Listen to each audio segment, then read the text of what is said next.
chat box, and there will be a dedicated time to answer and address all questions later. And there's also the raise hand function on Teams. If you see the top menu bar, there's like a icon on the shape of a hand palm, and you can just use that button. And okay, and then yeah, once again, welcome and also congratulations to be the grantees of this round. This is the sixth round of CTC UK and Indonesia. But CTC itself has been going on for 17 years. It actually started in China, and then in 2019, it started in some countries in Southeast Asia, and that's when also Indonesia started to take part in this grant program. And we've been very happy that in the past 6 rounds, there's been amazing proposals, amazing projects. And in total, we have 76 grant projects that we support across all of the countries. I believe we received nearly 500 applications. And out of the nearly 500 applications, there are like 76 grant projects, including all of you who are in this room today. The project delivery period is December last year to October this year. And we have 10 grant projects that we support. And there will be a dedicated time later in this session to say hi to each other. So this will be what we will cover today in this session. We'll start with contract and payment. We will also discuss about project reporting, communications, safeguarding, information management, intellectual property, and yeah, like I said, we'll say hello to each other, and then there will be a time for Q&A as well. We will try to keep this between 75 to 90 minutes, but if by any reason you need to leave, please feel free to do so, and we will make sure to circulate the recordings and the slides next week. The key terms that we will use in this session, projects is referring to your CTC grant project. Activity is all of the scheduled events and talks, meetings, showcases, which are part of the project. Project core team is you as lead grantee, as well as your counterparts and regular teammates who you might be working with throughout the project. Participants would be the people you will be working on the ground, including stakeholders, audience in online and offline activities, collaborators, or vendors or consultants that you are working with.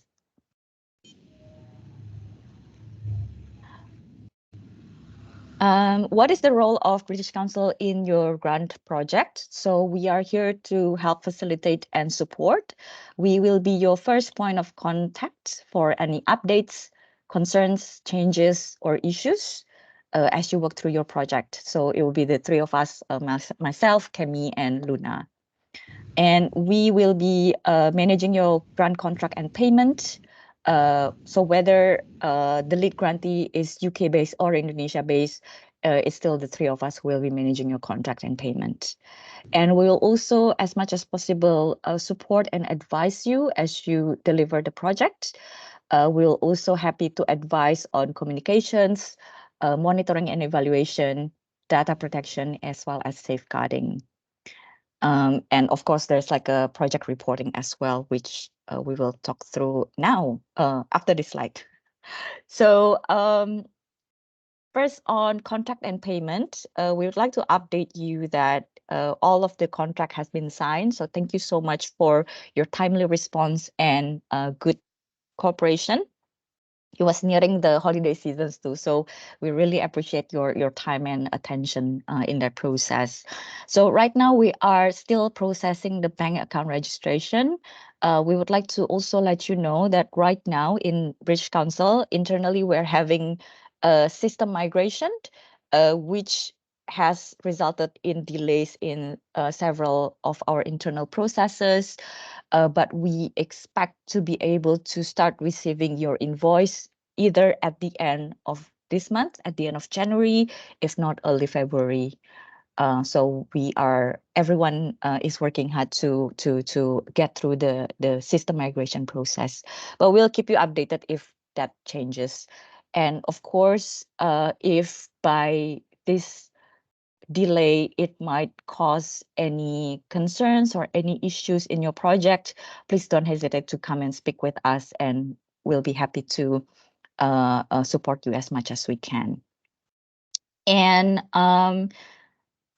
if there is any changes in your project, whether or not it's the timeline, the deliverables, or the budget changes in terms of like the budget usage, please refer to the change control clause on the contract, and please come speak to us as well, and we can have like a clear discussion, and whether or not we can also agree whether or not a contract amendment is required, or just a written approval would suffice. Yeah, but please just keep us updated if you notice there's any changes in the project. And we would like to also strongly advise you to have a signed contract or a letter of agreement with the collaborators in your project. This is to ensure accountability and also to avoid any potential disputes. So before we discuss about the project reporting, I would like to welcome Luna to share a little bit about the current process that I mentioned earlier about the payment. So Luna, please come in. Yeah. Well, first of all, really sorry for the delay, and I will walk you through the administration process of the grant payment. So first is we have to do what is called vendor creation. So in order to make a payment, British Council needs to register the recipient as a vendor in our finance system, and this process involves documents verification and internal approval. So you all have sent the documents that we need to verify, like the ID and the bank details. So thank you for that. And because of the system migration, this is where the delay is happening. And after that, after the recipient of the payment has become a vendor, has been registered as a vendor in our system, then I will create a purchase order. And then the system will generate a purchase order number, and then the purchase order number will need to be included in the invoice. And the third step is, in order for the British Council's finance team to process the payment, an invoice from the vendor is required. And then as I mentioned before, the invoice needs to have the PO number. So I will advise you when we are ready to receive your invoice, and I will include all the details, including the purchase order number. And then the payment should reach the vendor's account in maximum 30 working days from the date stated on the invoice. So as Lev has mentioned, we expect to receive your invoice by early February.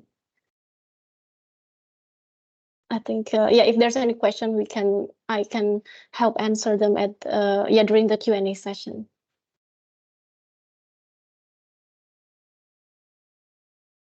Thank you, Luna.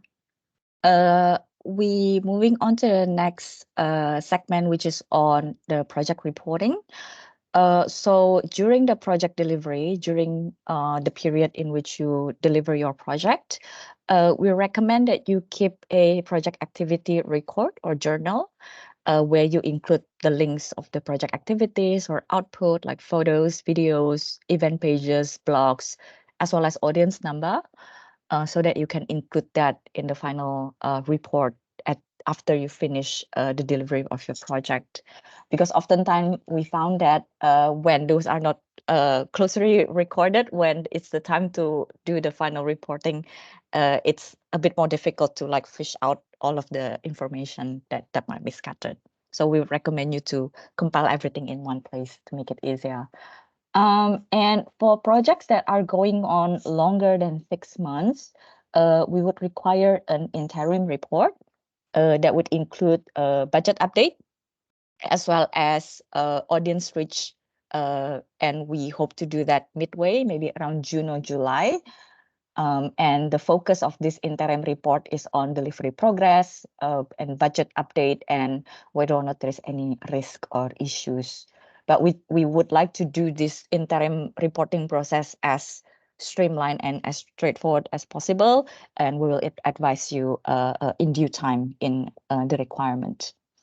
And at the end of your project delivery, we would require to submit a final report, which is expected between 2 to 4 weeks after the project end date that you put in your proposal, unless if there's any change on that. The final reporting would include a final project report. It has a template that you need to fill in. Audience data summary is also the same. There will be a template that we would need you to fill in. Same with budget summary, as well as a post-project survey. The template will be available on a link that you can just complete. One thing that doesn't really have a template is on impact on end result. This is where we would like to collect stories as well as the project output materials. So when it comes to project output materials, we mean things like, the audio visuals that is produced as part of the project, like the behind the scenes, and also any types of writing, any types of artwork that being produced out of the project. And then with the impact story, we do have like several options for you to share your impact story. There are three. One is like by doing interview, and then the second thing is by producing like a short written blog, and then the third one is just like a very quick written Q&A. There will be a brief. Hopefully that it's going to be quite straightforward as well in how to respond to the impact and result reporting, and we will share that with you in due time. For the project final report, we would like to focus on impact, result, legacy, also especially lesson learned, as well as the audience reach and the budget usage. About the budget, we do not require you to submit any evidence or any receipts, but we would need you to keep it recorded in case if British Council is being audited. Sometimes certain projects might get randomly picked, and then when that happens, then we would come back to you and ask for the evidence.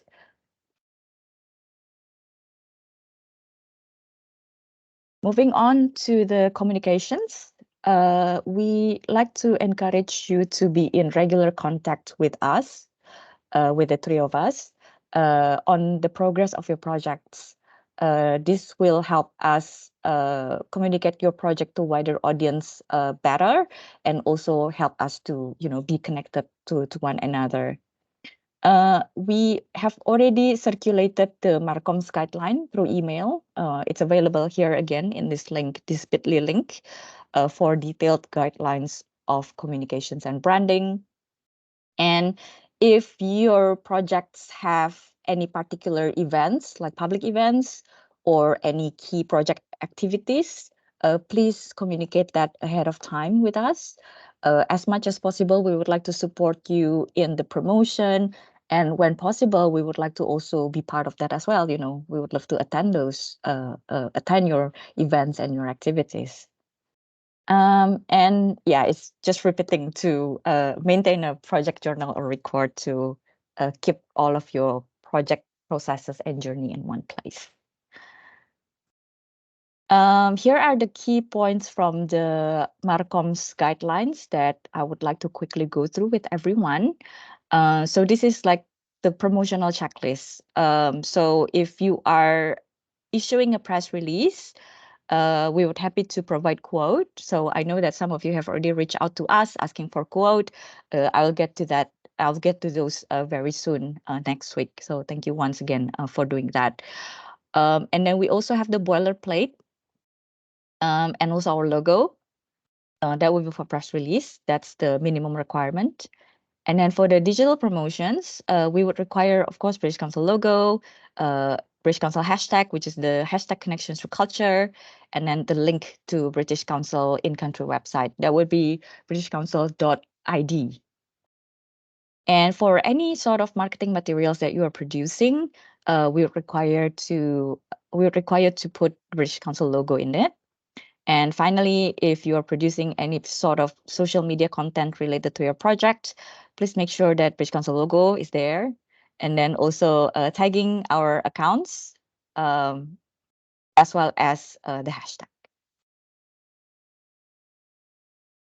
Yeah, this is about the press release that you can read through in the guidelines.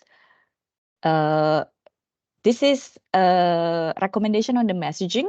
So any communications where possible, please include like an acknowledgement that your project is being supported by British Council through the Connections to Culture grant program.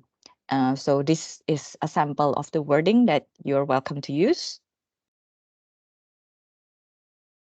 And on social media, we would like to also welcome you to do collaborative posts with us, and which is why we would like to know that ahead of time, about like two days, at least 2 days before you would like to post, so we can plan that in our editorial timeline for the collaborative posts.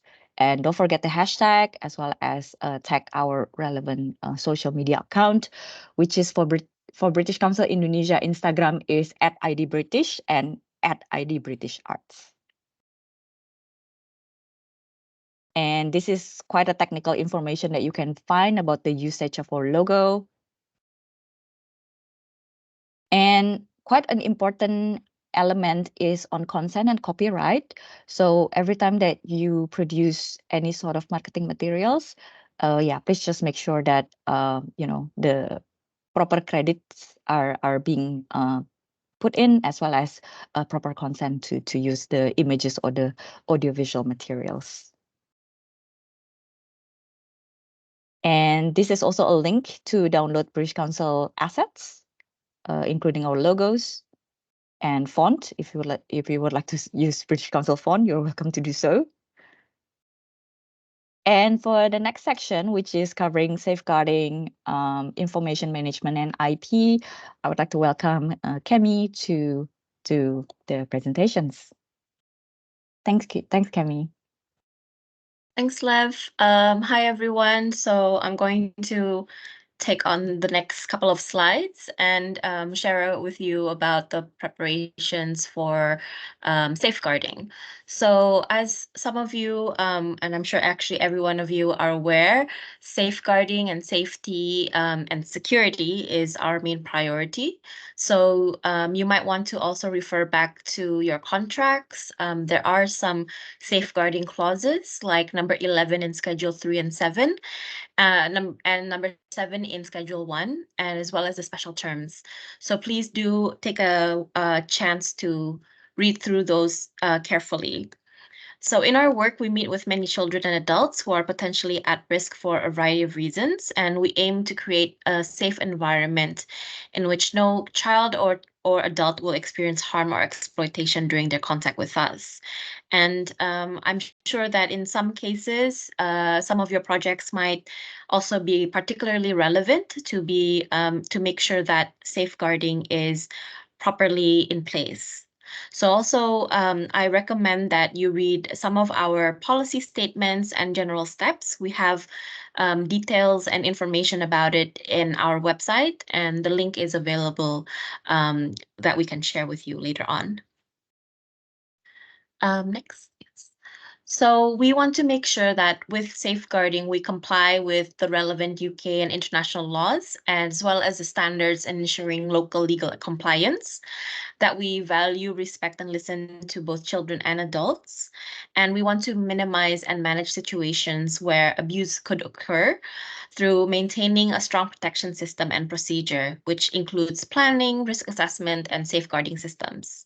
So we want to be able to share the safeguarding best practice and information regarding these concerns with relevant parties, and make sure that we maintain confidentiality so far as possible, when involving children and adults where appropriate. And we also we can take action and investigate if there is any suspected abuse when proportionately and appropriately. We will be planning a safeguarding briefing in the week of the 22nd of January. So very soon we'll be sending you a calendar invite and a link to attend. Please do make sure that you have at least one representative from each project to attend the live session. But recordings and slides will be circulated in case the information wasn't very clear in the session, or if you might not be able to attend.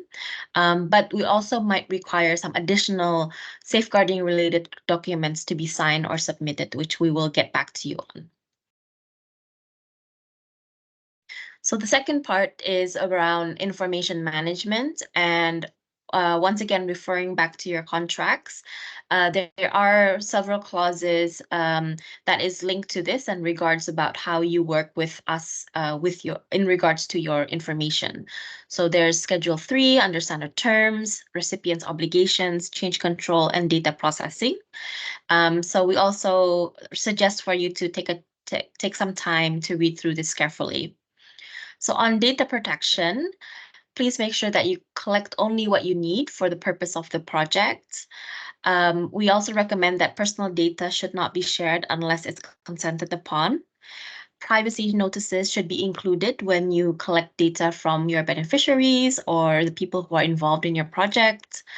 And make sure that your data is secure. So for instance, do make sure that password is protected or share limited access to particular documents or data. And also about data destruction. So make sure that you have a process in place where you can destruct data after the project term ends. On consent forms, all lead grantees need to sign one and give consent to use materials or data, which includes things like names, photos, and videos. And you'll be submitting that for the purpose of CTC project promotions or for the project delivery in general. So please do return those forms by the 31st of January back to us. Please do note that when you create your own project consent forms for your own projects, which is to be filled in by your collaborators or by your participants, you can also use the British Council template as a guidance, unless perhaps your organization already have your own templates or guidance. And then the third is on intellectual property. Once again, intellectual property is mentioned in your contracts under clause number 5 in Schedule 3 standard terms. So when we talk about intellectual property, we regard your project outputs as being shared and owned by your project team.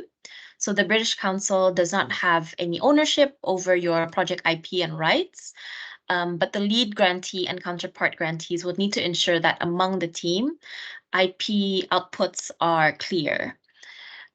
We can, however, as the British Council, use your communications and other materials that you send to us for sharing, as indicated in the application form, consent form, and contract. So we will be using your IP in the way for us to be able to promote or talk about or market the project. If there are any commercial goods and services that come out from the processes or the outputs during your project timeline, please make sure that you have clear agreements among your team and other participants. And please be sure that it is your responsibility to ensure that you have the permissions to use any third-party content in projects. So I think that's all from us in terms of preparing you to kick off your projects. I think now we want to have a chance to actually get to know each other while we have everybody on the call. So we want to say hello and connect to your fellow grantees. We want to be able to use this opportunity of the CTC round 6 to form a proper cohort and be able to share a community of practice where you can share experiences, share connections, networks, which potentially may also lead to the creation of new projects after your CTC initial project ends. So perhaps if everybody can take turns. So the idea now is I'm going to do a bit of a roll call. and each of the projects that I call out, if they can open their cameras, show your faces, and introduce yourself as well as your collaborators. You don't need to take very long because we have about 10 projects online right now. So it might take time to get from one team to another. So if you can make it very brief, and we can go around the table. Is everybody ready? So if everyone's ready, maybe we can start with the first project, which is a shared camaraderie with Otherness Archive in the UK and Kamerat in Indonesia. So I think Rizky is on the call. If you want to say hello. Hello. Can you guys hear me? Okay. Hi, my name is Rizky. My nickname is Ichi. I'm from Kamerat in Indonesia. So my project's title is Shared Camaraderie. It is a collaborative film project merging two queer and transcendent communities, Adonis Archive in London and Kamerat in Bali, basically to build a global queer solidarity through alternative modes of cinema making and sharing. So the founders, including me, will do a cross-residency with our opposite communities, focusing on collective memory, ethical curations, and collaborative watching. Is that enough? Okay. Yes, thank you, Rizky. Is your collaborator online, or shall we go to the next one? He is not online because he's not available to make it to this meeting, but okay. His name is Sweat Mother. He's an artist based in London. Great, looking forward to it. Thanks, Rizky. So the next one is the project called Tetitan Suarane Tandur, or Hear the Seeds Sing. It's between Fusion Arts and Soboman Art Space 219. If any of the collaborators are online, please go ahead to open your cameras and say hello. Hi, is Feng also here? Okay, I think Feng's not opening. Yes, I'm here. Oh yeah, maybe you could, from you first, you could introduce. Yeah, okay. Yeah, hi everyone. It's such an honor to be part of this project. I'm really excited to hear about everyone else's projects. And yeah, I'm Feng. I'm from Fusion Arts, which is a arts charity based in Oxford. And our project is about making connections between Indonesia and Oxford through an immersive art installation. We plan to, Fusion Arts plans to host a series of events surround the exhibition and get different community groups involved. It's quite an activist town, so we've got a big Extinction Rebellion presence and land justice, and lots of kind of grassroots organizations. So the aim is to kind of bring all of this together. And I'll pass on to Alia, who will explain the concept and how we're going to do it, but hopefully. So I'm Alia, and I'm the representative from Soboman. We're like an art gallery based in Jogja, and we act also as a collective, and we've been active, reactivated from 2020, yeah. And for this exhibition and project with Fusion Arts, we will focus on what we always focus, that is environmental topics, and also the question of sustainability and other concernings that is involved in those realms. So yeah, and Feng also has introduced the concepts and the form of the project. So yeah, excited to work on this project. Thank you, Feng, and thank you, Alia. So I'll move on to the third project, which is PRISM, Understanding the Spectrum of Meaning in Disability Arts Collaboration. And this is a project between Dada Fest and Jogja Disability Arts. And I believe there's Triarani from Jogja Disability Arts online. Yes, I'm here. Can you hear me clearly? Oh, can you hear me? Yes, we can hear you. Okay, good. Hi, everyone. My name is Triarani, but you can call me Rani. I'm representing Jogja Disability Arts, and for this project, we are collaborating with Dada Fest in UK. So both organization has a core program relating to the disability art issues. So basically, the project is about it's more about giving time to pause and to try to reflect on the past collaboration that we did together, but also with other organizations or with other disability art communities. So we want to dig in more about where is actually the empowering aspect and how far has been the impact and how we could do better in the future, because in terms of disability art, there are so many barriers, there are so many challenges, and there are so many potential also.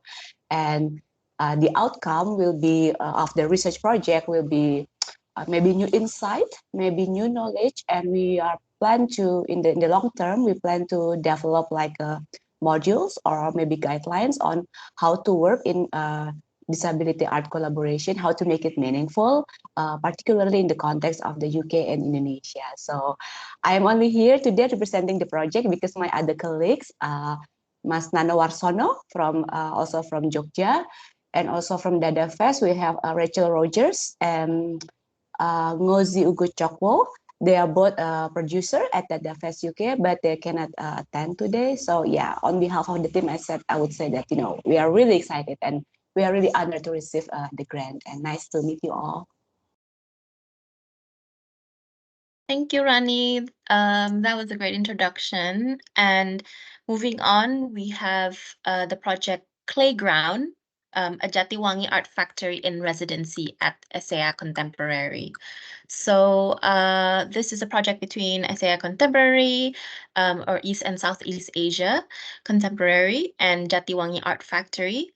And I believe there's Xiaowen online, and also, yes, go ahead. Hi everyone, I'm Xiaowen. I'm currently sitting at our office. So we're called EC Contemporary. We represent East and Southeast Asian contemporary art. We're quite unique organization in the UK. We're situated in the heart of Manchester. Actually, Manchester is home to one of the largest East and Southeast Asian populations in the country. We're very happy this time with the opportunity to invite Jatiwangi Art Factory to Manchester to engage in a residency project with us. And the outcome of this project will also be included in our upcoming group exhibition about fermentation and food. So we have our actually collaborator Pandu on this call as well. So maybe he can talk a bit more about the detail of the project. But the essence of it is to utilize edible clay as a medium to explore different ways to bring communities together and also pass on ancient knowledges about using edible clay for a number of for a number of utilization, not just as a food source, but also in terms of nutrition and also a stronger connection with our natural environment. So we're quite excited about this opportunity, and we would like to thank British Council very much for this wonderful opportunity. Great, thank you, Xiaowen. Pandu, do you want to say hello? Hi, hello. Nice to see you, everyone. I'm Pandu from Jatiwangi Art Factory. Yeah, for this moment, we're very happy we can work with ESEA to making project together in Manchester. And yeah, starting 2006, Jatiwangi Art Factory, our place named Jatiwangi is well known as a bigger roof tile factory in Indonesia. the biggest rooftop factory in Indonesia, and we always working with clay for a long time, and that's also our concern for work in our place. But in Indonesia itself, clay have one word, that tanah. Tanah it's mean clay, ground, lands, earth. Yes, and we don't see, we try to not see tanah as only material, but also as idea, and also material, idea, and also land. So we really happy to exploring anything about clay. For myself, I focusing work with food. I really like food, so that's why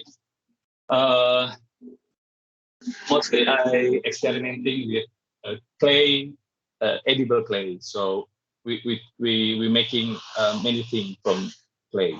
So that's why we very interesting and curious to make some project in Manchester, and how to invite people to involve to our projects.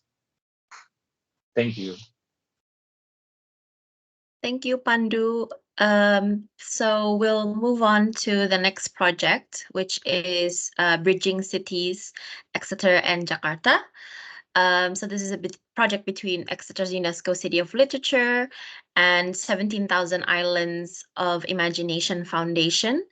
And I believe we have Liv and Yanni online, but I think Liv has some technical problems and can't turn on her camera, but she has mentioned some details in the chat. So I wonder if Yanni, if you can turn on your camera to say hi.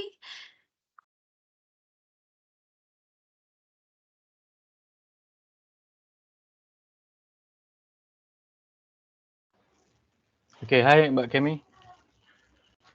Okay, my name is Yani Kurniawan. I am the General Manager of 70,000 Island of Imagination Foundation, or Yayasan Pulau Imaji in Indonesian. So unfortunately, Liv, our collaborator in UK, is having a bit of technical problem, but basically it was what we want to do is with as you know, Jakarta is a city, UNESCO City of Literature, and there are other several cities as well. And we are partnering with Exeter to create a project in what we our aim is to address the ongoing issue, especially about the climate change.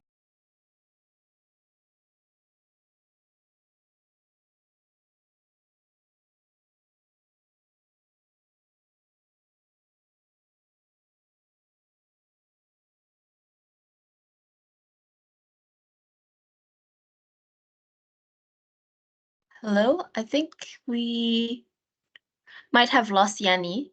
Sorry. Okay. Sorry. Oh, you're back. Yeah, Great. my Please browser. I'm continue. using browser. Yeah, so it just crashed. So basically, this project is to mentoring and creating some kind of art exhibition with featuring three writers from each cities. So there's going to be three authors from Exeter and three authors from Indonesia. So hopefully the writing can be both fiction and non-fiction that address the theme that we want to raise in correlating with the climate change. So again, thank you for having us, and we hope we can create something that have a bigger impact to both Indonesian and UK. Great. Thank you, Yanni, and thanks, Liv, as well. I think from the first 5 projects we have actually already seen there's some alignment between different topics. So, for instance, topics like disability arts, as well as inclusion, topics around climate change, And it might be interesting if your projects also touch on these certain topics or themes. Where possible, you might want to connect with the other CTC grantees to see if there's any cross-border connections that can be pursued further outside of the project. So maybe this is just something, a food for thought when we start kicking off the projects. But we'll get back to the roll call, and the next project that we have is Tap Space and Art et al. Capturing Surroundings, and this is a project between Art et al. And Tap Space. So I think Imania is online. Hello everyone, could you hear my voice clearly? Yes, we can hear you, but it's a bit noisy in the back sound. So perhaps you can speak clearly into the mic. Okay, sorry, and I just have to say sorry because of the connection. I can't turn on my camera. So let me introduce myself. I'm from Tech Space. We are a supported studio from Bandung, Indonesia, and we are collaborating with Art et al., a curatorial platform who supports artists with disability from UK. And our project is capturing surroundings. So we have like a project between neurodivergent artists from Indonesia and neurotypical artists from UK. And the collaboration will take place in online format over Zoom and over videos. And we will exchange the artwork between the artists and have exhibition in Bandung as an online exhibition in both of our websites. That's all. Thank you, guys. Thank you, Imaniar. We'll move on to the next one, which is Networking Archive, UK Indonesia Contemporary Music, a digital residency. And this is a project between Huddersfield Contemporary Music Festival and Perempuan Komponis Forum and Lab. And I think Rosie is online. Hi there.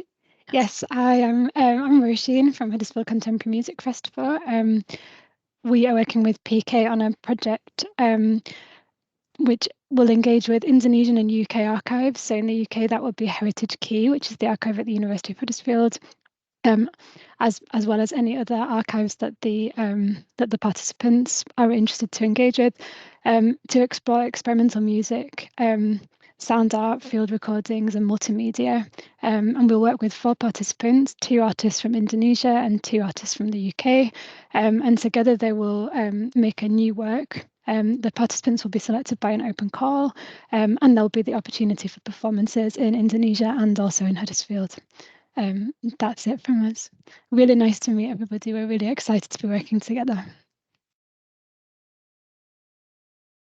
Thank you, Roisin.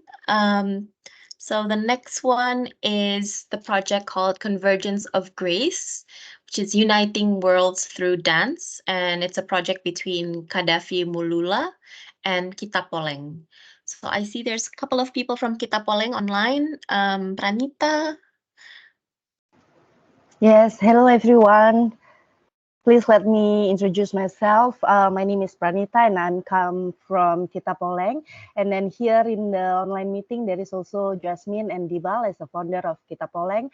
So yeah, our project actually is creating a groundbreaking documentary film entitled Conference of Grace. Then this film aims to showcases the extraordinary dance collaboration between Gaddafi from the UK and Arif Wanlek from Indonesia. This cross-cultural fusion, and then these exceptional talents highlights their unique dance styles and waves narratives of resilience and unity.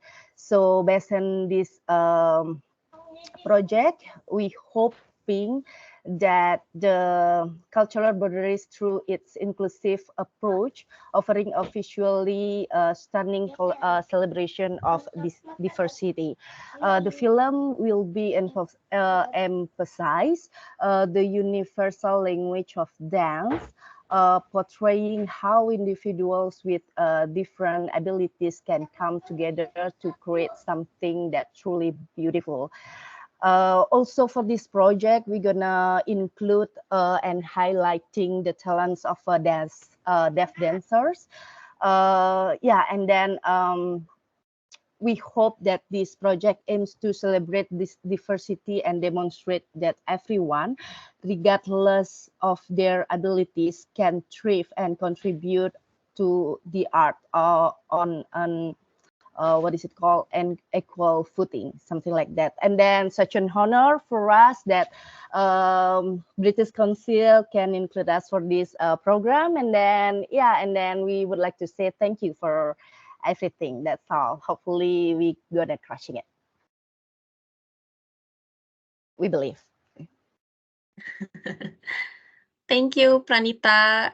Thank you for the explanation about the project and also to other partners at Kita Poleng. We want to move on to the next project, which is Under the Bridge, Water and Air, between the UK's organization Walker and Bromwich and the Indonesian organization Rakarsa Foundation. So I think I see Zoe online. Hello, hi.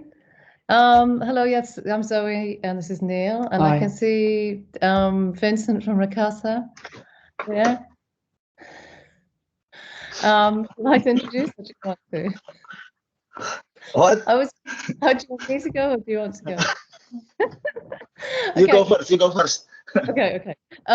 Well, we actually met in October when we were visiting Indonesia, which was amazing, and we met Vincent, who is part of Rakarsa Collective, and we met under a motorway flyover. It's a bit of a narrative story, this, sorry.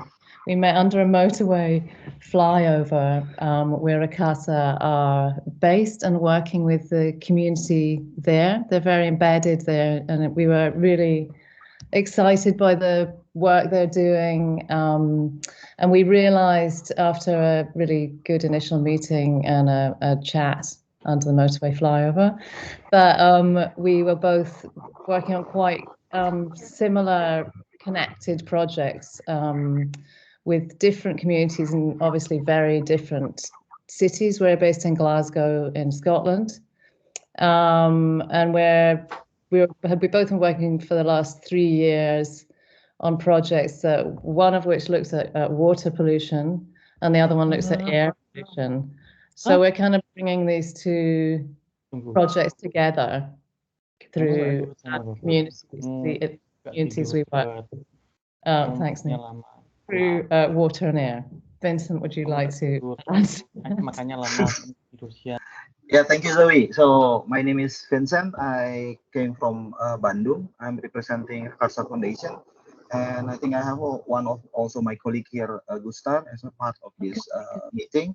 So yeah, like Zoe said, our project is started like under the bridge, and then we sitting together under the bridge, and then we share our approach, and then we decided to work together and then apply for this funding. And then what we see is like the possibility of connecting community in Glasgow and in Bandung.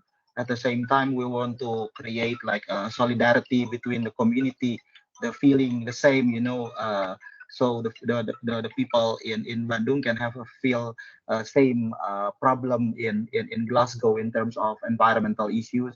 So we work with kids. We're going to work with kids from the school. So we already have connect with some elementary school and also a group of from community. So yeah, and thank you for having us, and then thank you for accepting our proposal. So yeah, we're looking forward to work together with you all, the other participants also, if possible. And then yeah, thank you so much.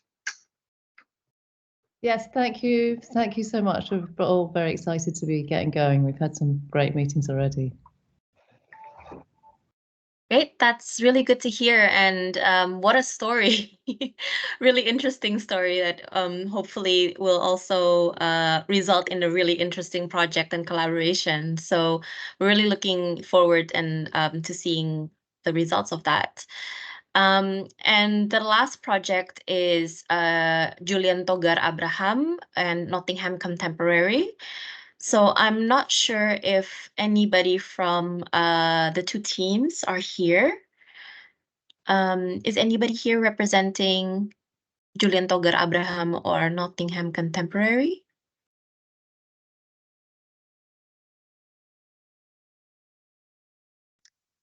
I guess not. So that's fine. We can share more about the project itself, and it's also a really interesting one where Nottingham Contemporary is inviting Julian Abraham Togar to do a residency in exhibition in their space. So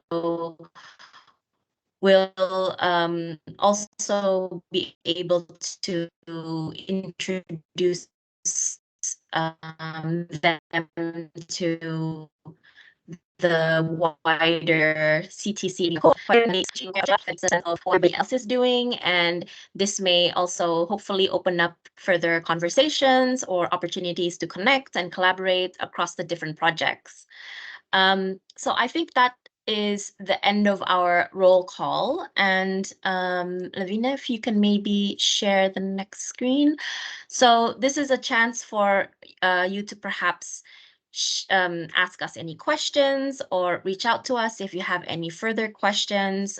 This is the contact details and names of our teams, as well as the social media accounts for you to maybe take into consideration. Before we kind of open up for questions in this call, I also just wanted to make the grantees aware that we actually have another information which we had not included in the slide, but this is actually a opportunity that is specific for the CTC Indonesian grantees, CTC Indonesia grantees only. So this is not an opportunity that is for the other grantees of the other CTC countries, which is that British Council in Indonesia is currently exploring a collaboration and partnership with the Indonesian Ministry of Education and Culture. And I believe some of the Indonesian grantees might be aware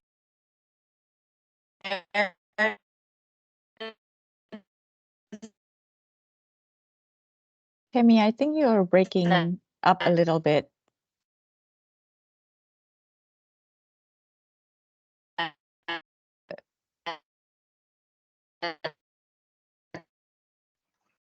Yeah, she's lagging.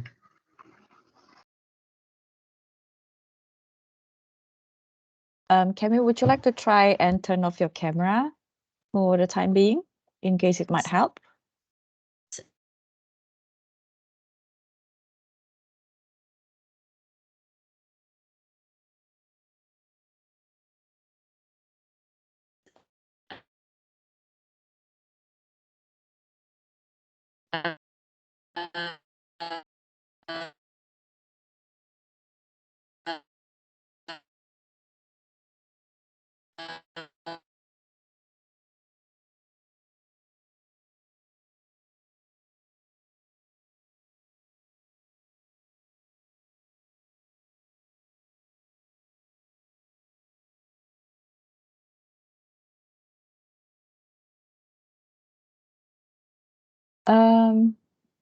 Kemi, are you still in the room?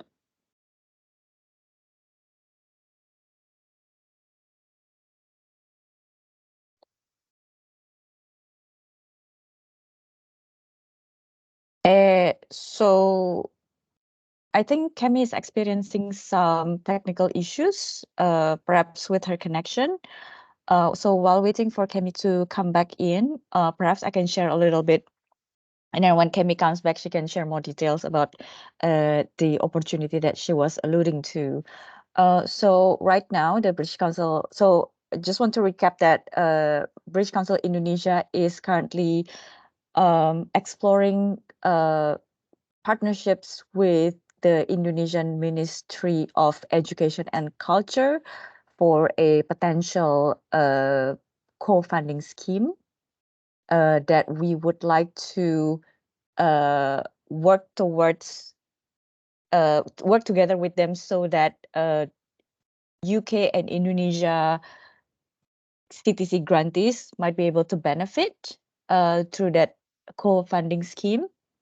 However, as Kemi might have already mentioned earlier, that this is an opportunity specifically for just for UK Indonesia CTC. So, you know, other countries who are also doing CTC doesn't have this opportunity. It is because this is related to Indonesian government.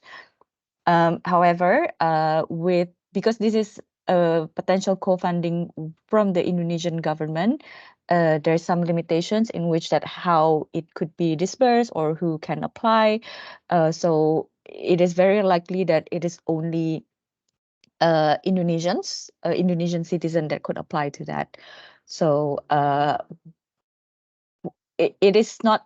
We're still trying to explore the technicalities of it, because obviously the Indonesian Ministry of Education and Culture, they already have an arts endowment fund that they have run in the past 2 to 3 years. It's called Dana Indonesia, which I'm sure collaborators from Indonesia are very familiar with that funding scheme.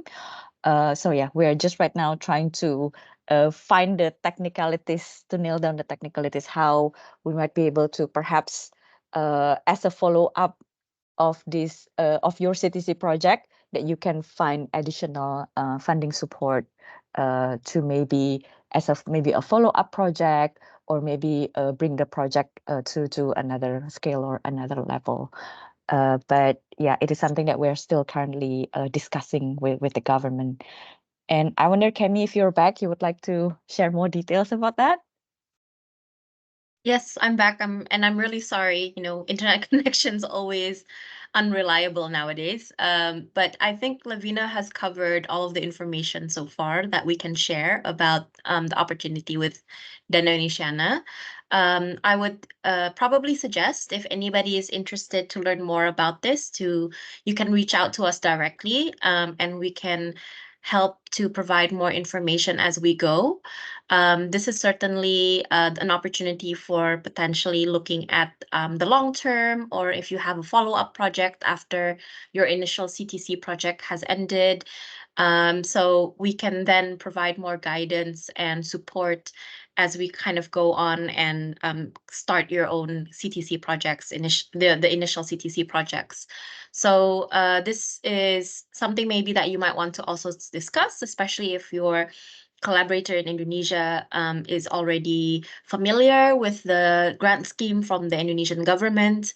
And we can also help to, if you are interested to make a case or a proposal for this particular follow-up project with Dana Indonesia, we can bridge the communication to the ministry so that they're aware that there will be CTC grantees that will take the opportunity, submit a proposal.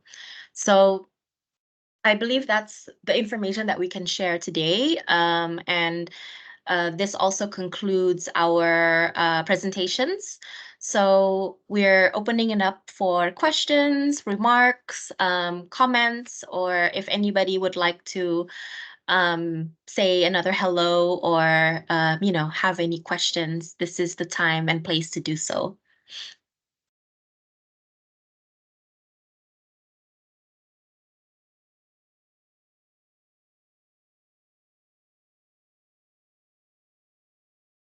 Yes, Zoe and Neil.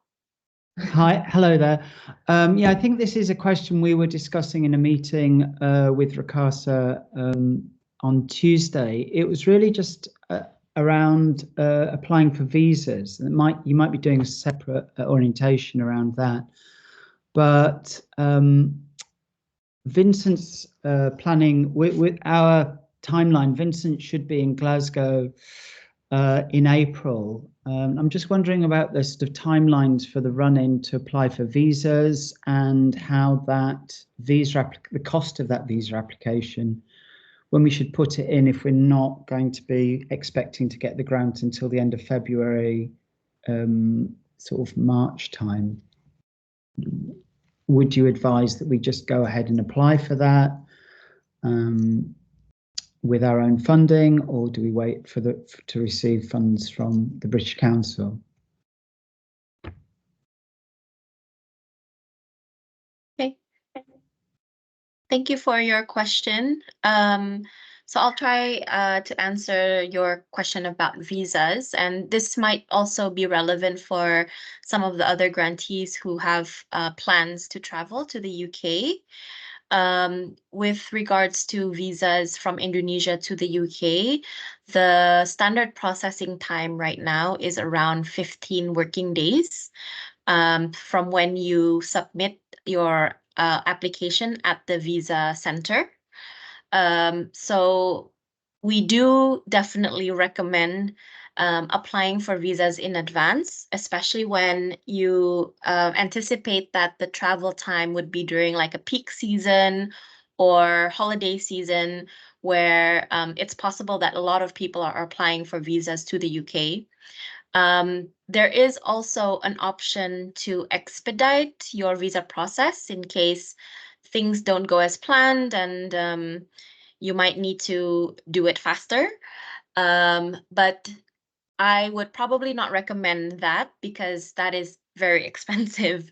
There will be an additional cost if you expedite your visas from 15 working days to 5 working days. So, so far, I think in the past 6 months or so, we've experienced the visa applications to be quite on time. So there hasn't really been any major disruptions or long periods. But I still recommend to do it in advance and ensure that you have enough time to process it, because the UK is quite a popular destination for Indonesians currently. So there will be a lot of applications being lodged in. We would also probably suggest or recommend for those who are applying to fill in the forms and applications online by yourself, meaning that we don't recommend using like agents or other people to fill in your applications, because oftentimes when people get agents to fill in their applications, there might be incorrect information or data that was supplied by the agents, which actually can impact the possibility for your visas to be approved. So it would be best for the person who is applying or who is traveling to fill in your own application so that you know the information being provided is correct.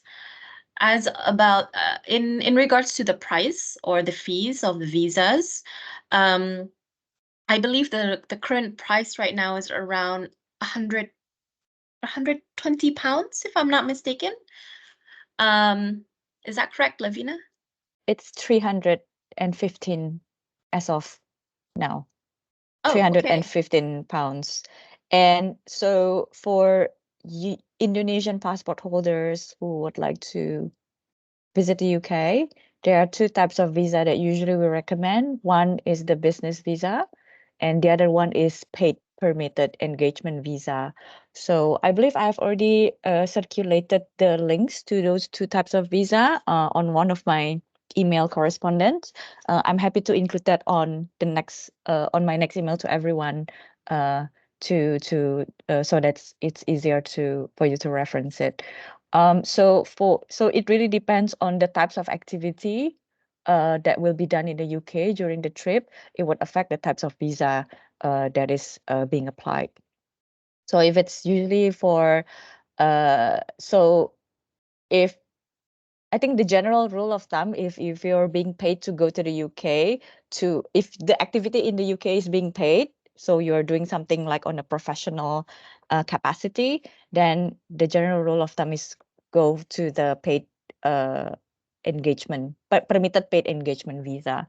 But if it's things like you're attending festivals or you're attending talks, meetings, or business related activity, then that could still fall under the business visit.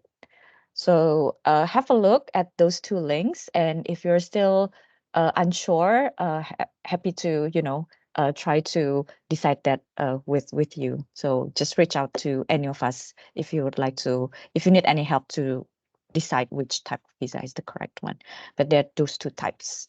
And for the other side, while we're talking about visa, if I may also add, if UK passport holders are traveling to Indonesia, there's also a visa that you could apply for. There are two options that we usually recommend. One is if you're traveling here for only about up to 30 days, you could go for the visa on arrival. But if you're beyond 30 days, I think 60 to 180 days, there's like a different types of visa that you could apply for. But I think in my email, I already shared the 30 days visa, because I believe looking at all the applications, no one is traveling to Indonesia for more than 30 days. Yeah, but if that change, come speak to us. Back to you, Kemi. Sorry, I kind of took over. No, that's all right. Thanks, Lev. And I hope that's clear, Zoe and Neil. Yes, thank you. That was really helpful. Thank you very much. Thank you. Thanks. I believe we have a hand raised by Rizky. Hi.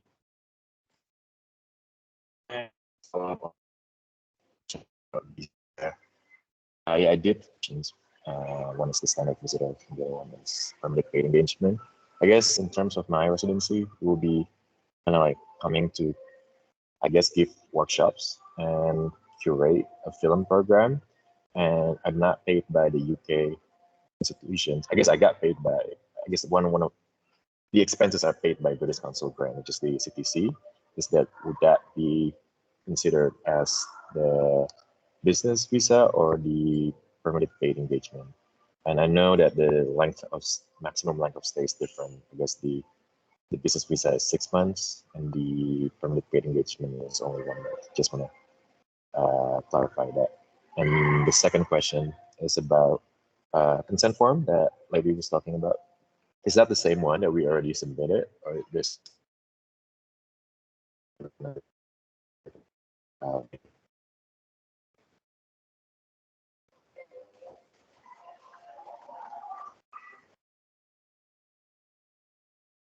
Sorry, I think we lost you, Rizky, about when you asked your second question. Oh, second question is about consent form. Is it the same one that we already submitted for the project announcements, or is there going to be another consent form that we have to sign? Lev, maybe you want to take Rizky's questions? Sure. I'll answer the consent form first. So it's going to be the same form. So yeah, if you already submitted that, then that's all good. But if some projects require some more time to get all of those consent forms signed, and for that, the deadline is the 31st of January. The submittable platform has already closed, will be closed tonight. So if there's any remaining consent form that you need to send through to us, just send through it through email. And for the question about the types of UK visa, if you do not get paid in the UK by a UK organization, then in principle, we usually recommend just the business visit visa. But again, it really depends on whether or not the activity for you to go there will also, like for example, you mentioned that it's going to be curating a film program. So whether or not the film screening is ticketed and all that, that also would affect the type of visa. So maybe we can take this offline to have like a closer discussion to decide which one is the correct one. Just reach out to us. Thank you. Thank you. Thank you, Libby. Yeah, it's not going to be ticketed. So yeah, we'll continue the conversation. Thanks.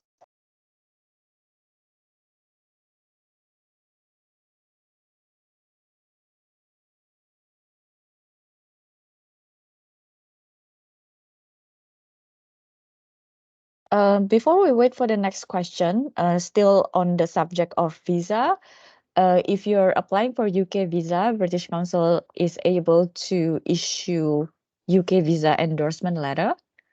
So yeah, just reach out to us before you submit your application so we can have sufficient time to issue that letter for you. Thank you. Yeah, and I think also to add on to Lavina's comment, British Council is not under the British Embassy, so we don't actually have the ability to influence decisions of visas. However, because we work very closely with the British Embassy, if we are informed in advance that you are making a visa application, and you can share with us your visa application number and details, we can try to inform the British Embassy consulate departments or whoever manages the visas under UKVI that they would be expecting these applications coming through, and these are projects that are related to British Council's work. So it kind of helps to give an additional reassurance to the UKVI team when they're reviewing the visas.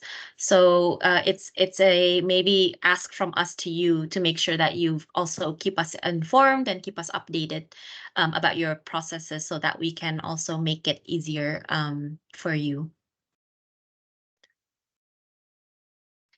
And I think there's another question on the chat from Liv, which is, can I just confirm that we should only ever be using the supported by logo, please? I know the regular logo was also supplied in the materials, but the guidance PDF only mentions the supported by, so she wants to check.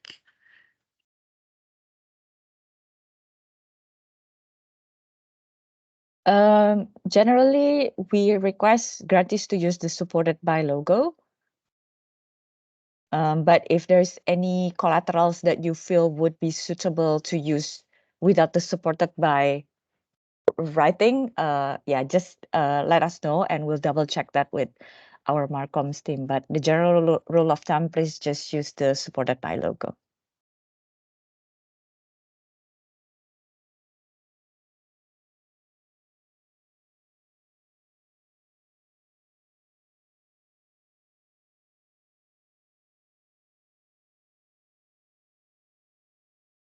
All right, is there any other questions? I think we are running out of time because I think our call is scheduled until 6:20. But in case there is no further questions about the projects or about the administration, we could perhaps end the call earlier. But also, we are from the British Council team, we're very much happy and open to get in touch with you if you after this call, you realize that there's something that you wanted to ask us. So we're happy to speak afterwards in case there's anything particular with anything in particular about your projects that needs some kind of clarification.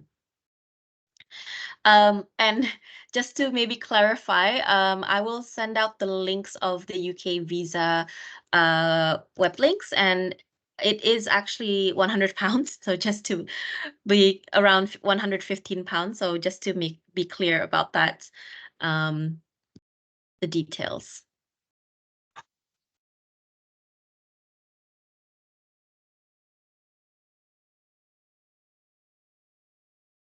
All right. If that's all okay, then maybe we can end the call. And it's been really great to put a face to the names in the emails, like Luna had said. For many of you, this might have been our first time seeing you and meeting you. And for others, perhaps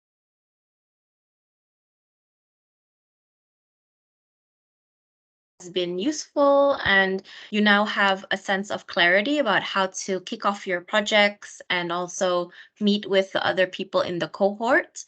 Hopefully this year we would be able to host more sessions like this so that there's an opportunity to share about your projects and any experience or findings that you have from running the projects. And hopefully by the end of the project, we'd also be able to do something where we can bring everybody back together again like this. So keep us updated about your activities. Do keep us in the loop, and also tag us if you have anything online or on social media. And I think that's it. So I'll leave you to the rest of your day or rest of your evening. And thank you so much. And also thank you to the British Council team, Lavina and Luna, for supporting the projects and CTC grants. Thank you, everyone. Thank you, everybody. Thank you, everyone. Bye. Thank you. Thank you, everyone. Bye.